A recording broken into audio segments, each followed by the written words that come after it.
salve, salve minha cara, tudo bem com vocês? Estamos aqui hoje para discutir mais um assunto, uma Power Blaster Detonator Plus Advanced foda, dentro do conceito de fisiologia humana. O que a gente vai trabalhar hoje é o sistema respiratório. Meus caros, minhas caras, você deve muito a esse sistema. Aliás, se você está vivo, é graças a esse sistema aqui.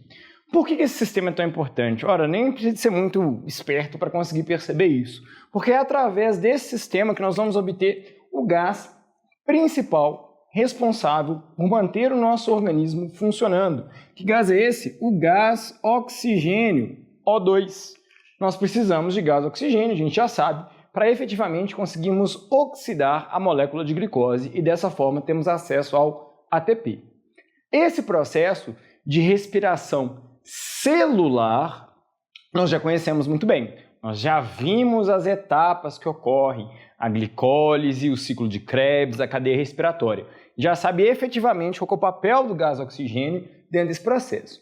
No entanto, agora a gente precisa de entender como é que o nosso organismo faz para ter acesso a esse gás oxigênio. Afinal de contas, o próprio ato de respirar o gás oxigênio, a gente pode dizer que foi o verdadeiro fiel da balança, foi o que realmente mudou a dinâmica como os organismos vivem no planeta.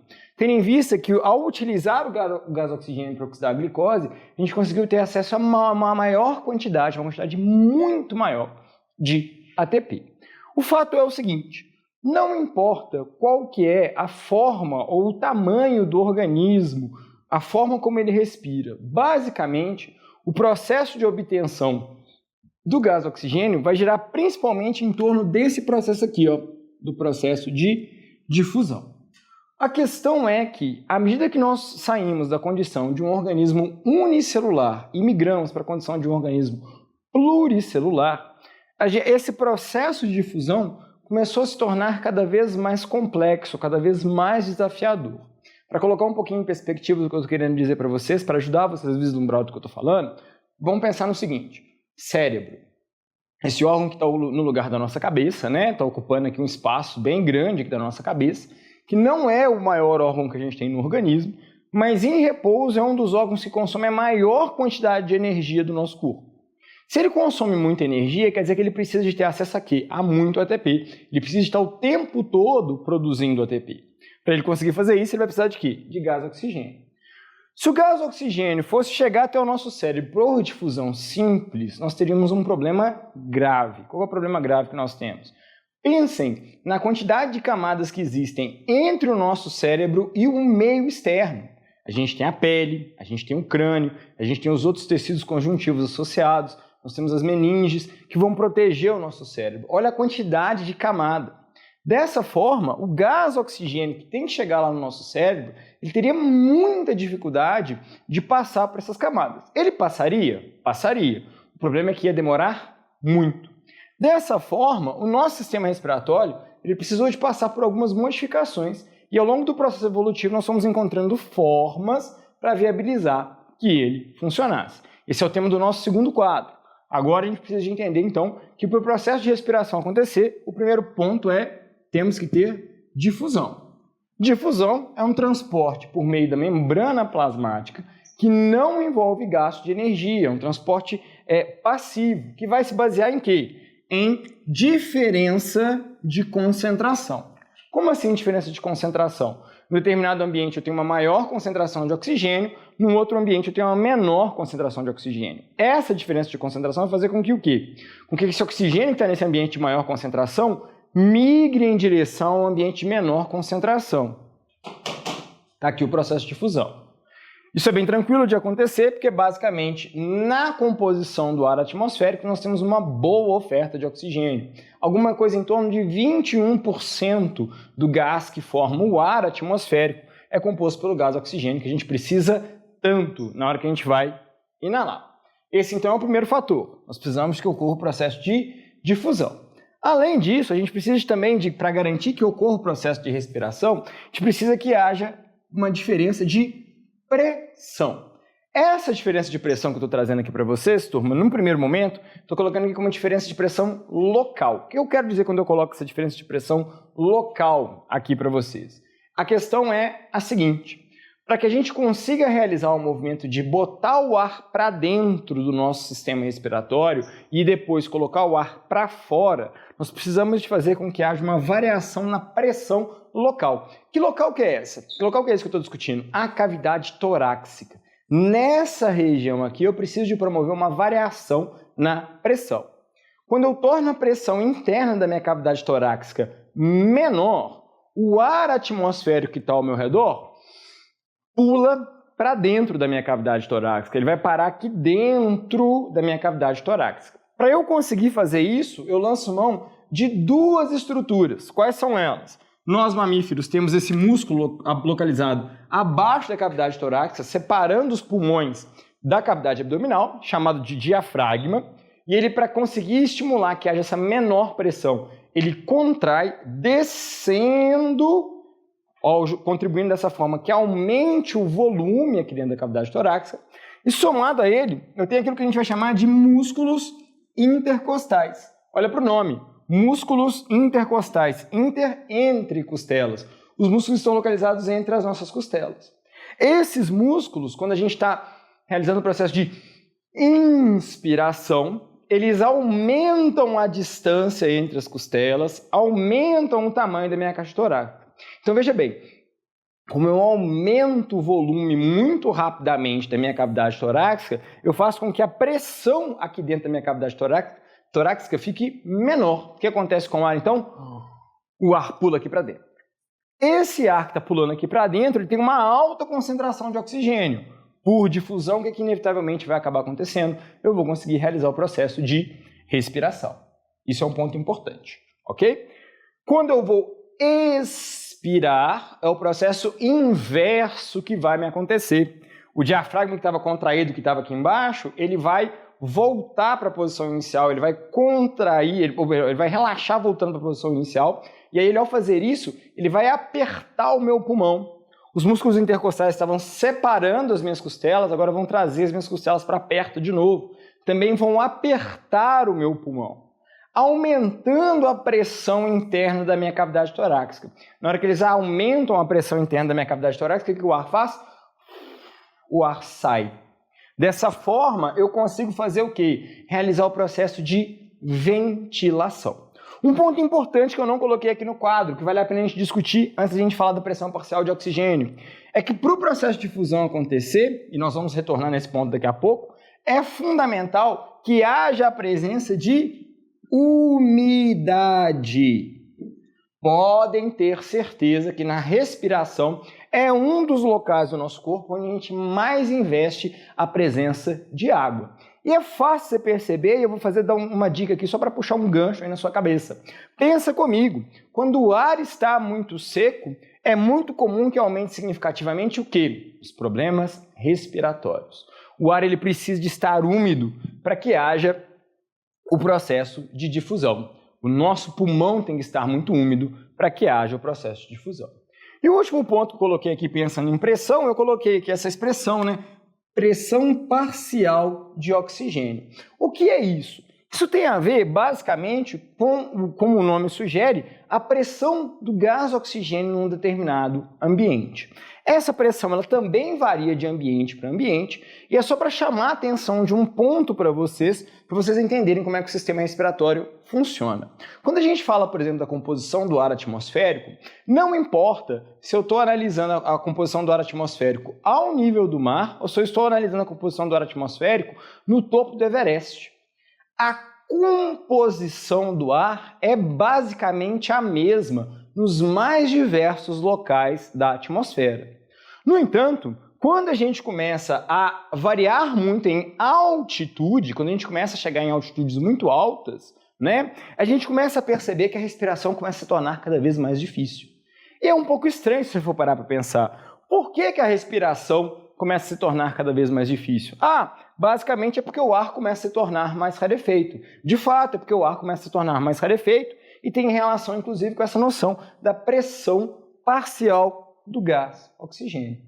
Nesse local, devido a esse ar mais rarefeito, a pressão do gás oxigênio também se torna menor, o que dificulta a nossa respiração, o que dificulta que a gente consiga obter o gás oxigênio que a gente precisa para poder continuar vivo, para a gente poder continuar funcionando, ok? Então são esses 3, ou melhor, 4, que eu não posso esquecer de forma alguma aqui, ó, da umidade. São esses 4 pontos que são relevantes para a gente viabilizar o processo de respiração. Diferença de concentração, que a gente vai chamar de difusão, presença de umidade no interior do pulmão, nós vamos retornar nisso daqui a pouco, variação de pressão dentro da cavidade torácica para permitir o processo de ventilação e variação uma alta concentração da pressão de gás oxigênio para que eu consiga efetivamente obter esse gás, ok? Para o lado de cá do quadro, eu coloquei a composição do sistema respiratório. Bem simples. Depois nós vamos entrar em detalhes, nas nuances de cada uma dessas estruturas que compõem o nosso sistema respiratório. Então nós temos o nariz, que é essa estrutura externa que está aqui, que vai ser formada por cartilagem, por um ossinho que está aqui na base dele. No interior, que a gente não consegue ver, aqui dentro da nossa cabeça, a gente tem o que a gente chama de cavidade nasal. Nós vamos ver como é que essa cavidade nasal, junto com o nariz, vai exercer um papel enorme no que diz respeito a potencializar o processo de respiração por meio da umidade. Depois nós temos a faringe, que é o órgão comum do sistema respiratório, do sistema digestório. Logo no finalzinho da faringe a gente tem a epiglote, né? A gente assistiu a aula de sistema digestório, a gente fala sobre ela, que ela muda de posição quando a gente engole alguma coisa.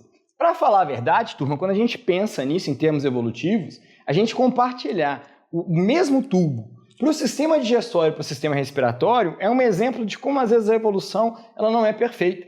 Porque no fim das contas, quando a gente compartilha essas estruturas para o sistema respiratório e para o sistema digestório, a gente está correndo o risco de acontecer o quê? A gente engasgar. Isso é desastroso, tendo em vista que se eu não obtiver o gás oxigênio, o que inevitavelmente vai acontecer comigo é que eu vou morrer. Então isso é um problema. Depois nós temos a laringe, ok? Que vai ser essa porção exclusiva do nosso sistema digestório, está bem na transição entre faringe e laringe. Depois nós temos a traqueia, que é esse tubo que está localizado bem aqui na frente do nosso pescoço. A gente consegue inclusive sentir a traqueia, porque ela tem ao redor dela anéis cartilaginosos que dão esse formato específico para ela, e esses anéis cartilaginosos são importantíssimos para a nossa respiração. Eu não falei aqui sobre pressão. Se a gente não tivesse esses anéis cartilaginosos na nossa traqueia, nós teríamos muita dificuldade de respirarmos. Porque na hora que a gente fizesse essas variações de pressão, igual eu havia explicado para vocês, num determinado momento, o que ia acontecer com a nossa traqueia? A nossa traqueia ia colabar. O que é colabar? Era como se ela colasse uma na outra. Ia ficar difícil para o ar poder passar. A gente ia acabar morrendo asfixiado. Daí a necessidade de a gente ter esses anéis de cartilagem dando formato para a nossa traqueia. A gente desce então pela traqueia, quando chega aqui na região dos pulmões, ela se divide, formando os brônquios. Eu tenho o brônquio esquerdo e o brônquio direito. Os brônquios vão se ramificando, formando o que a gente vai chamar de árvore bronquiolar, que são os bronquíolos, e nas extremidades dos bronquíolos, pensando numa árvore, a gente vai pensar onde estariam as folhas. Nós vamos ter o que a gente chama de alvéolos pulmonares. Na região dos alvéolos pulmonares é onde vai ocorrer a troca da difusão. E aí eu vou dar detalhes para vocês da composição dos alvéolos pulmonares para viabilizar esse processo. Toda essa estrutura que está aqui, brônquios, bronquíolos e alvéolos pulmonares, vão formar o que a gente chama de pulmão. A gente tem 2, pulmão esquerdo e pulmão direito. E logo abaixo deles, o músculo que a gente comentou anteriormente, que é o diafragma. No nosso próximo quadro, turma, nós vamos ver o quê? Nós vamos analisar, então, as funções de cada uma dessas estruturas, reforçando a correlação que elas têm com o processo de respiração. Então, segura a onda aí, vou fazer minha mágica, trocar o quadro e a gente já continua, beleza? Muito bem, meus caros, estamos de volta e aí, presta atenção. Eu refiz aqui alguns comentários, eu reescrevi aqui algumas das partes que compõem o nosso sistema respiratório e também fiz um desenho para orientar essa nossa discussão. Essa arte pós-modernista que eu estou apresentando para vocês, turma, eu sei que não é a mais perfeita de todas, mas dá para entender e é isso que realmente importa, para a gente entender o funcionamento do processo do sistema respiratório. Então segue o raciocínio comigo. Então todo o começo do nosso sistema respiratório se dá onde? Em teoria, vocês vão entender daqui a pouquinho do porquê teoria, está no nosso nariz e na nossa cavidade nasal. No entanto, nós somos perfeitamente capazes de respirar também pela boca. Mas repara que eu não coloquei a boca como uma estrutura do sistema respiratório, apesar de eu estar citando ela aqui no meu desenho. Por que não? Porque a boca ela não foi projetada para desempenhar um dos papéis mais importantes que eu comentei anteriormente com vocês, para viabilizar o processo do sistema respiratório, para viabilizar a respiração. O que é? Umedecer o ar. Respirar pela boca é altamente danoso ao nosso organismo. Não sei se já passaram por essa experiência infeliz de você às vezes estar com o nariz muito entupido e por conta disso você acabar respirando o tempo todo com a boca e dormir com a boca aberta. Provavelmente você vai acordar durante a noite com a boca muito seca. Por que você vai acabar acordando com a boca muito seca? Porque a nossa boca não foi projetada para se manter úmida o tempo todo. Coisa que o nariz e a cavidade nasal, sim, justamente para potencializar esse umedecimento do ar e favorecer a nossa respiração. A gente é capaz de respirar? Sim, a gente é capaz de respirar pela boca. É o ideal? Não, de jeito nenhum. Vocês também já devem ter passado por aquela infeliz experiência, você está fazendo uma atividade física muito intensa, você acaba respirando muito pela boca. Isso causa um desconforto muito grande. Uma das justificativas que a gente dá para esse desconforto é justamente essa ausência de umidade no nosso ar que a gente está respirando, que vai dificultando a nossa respiração. Mas volta para cá pensando no nosso sistema respiratório funcionando perfeitamente. No nariz, nós vamos encontrar pelos que ajudam a filtrar o ar e também, tanto no nariz quanto na cavidade nasal, nós vamos encontrar muco, né? Esse muco que a gente popularmente chama de catarro. Esses pelos, junto com esse muco, contribuem para o processo de filtração e também, no caso do muco, para o umedecimento do ar. Somado a isso, tem um ponto importante, que dentro da nossa cavidade nasal, nós vamos encontrar verdadeiras dobras, que a gente chama de conchas nasais. O papel dessas dobras no interior da cavidade nasal é justamente viabilizar que o ar, ao entrar aqui dentro, ele se aqueça e umedeça, potencializando a nossa respiração. Não sei se você já sofreu com problema de sinusite. Antigamente essas conchas nasais eram chamadas de sinos da face, daí o nome sinusite, que é a inflamação dessa região. O que muitas vezes pode acabar acontecendo? Você está com uma infecção e por debaixo dessas conchas nasais começam a crescer bactérias que causam uma infecção nessa região, causando desconforto característico, aquela dor de cabeça, aquela dificuldade em respirar. Mas o papel dessas estruturas é justamente isso, viabilizar a filtragem e umedecer o ar. Passou por ali? Beleza. Qual que é a próxima estrutura? Laringe, que é essa porção em comum da boca com o sistema respiratório, né? Sistema digestório com o sistema respiratório. Chegando aqui no início da laringe, da laringe, sim, onde a gente vai ter a epiglote, da laringe e da faringe, onde a gente vai ter a epiglote. A epiglote, turma, como eu havia comentado anteriormente, garante que o ar, ela fica aberta enquanto a gente está respirando, mas quando a gente engole alguma coisa, ela muda de posição, tampando a traqueia. Como comentei, isso é péssimo em termos evolutivos, porque a gente corre o tempo todo o risco de acabar engasgando ao se alimentar. Desce pela traqueia, onde a gente vai chegar eventualmente nos brônquios e ele vai se separar formando a árvore bronquiolar, bronquíolos e por aí vai. Nós temos dois pulmões, pulmão esquerdo e pulmão direito. Do lado de cá eu não representei o pulmão, para a gente ter uma ideia daquele meu conceito que eu havia comentado anteriormente de árvore bronquiolar, para a gente vislumbrar o que seria essa árvore, onde cada uma dessas estruturas verdinhas aqui, que estão parecendo folhinhas, seriam o que a gente vai chamar de alvéolos pulmonares, né? Não coloquei ele aqui, mas eles estão representados aqui, ó. São os alvéolos pulmonares.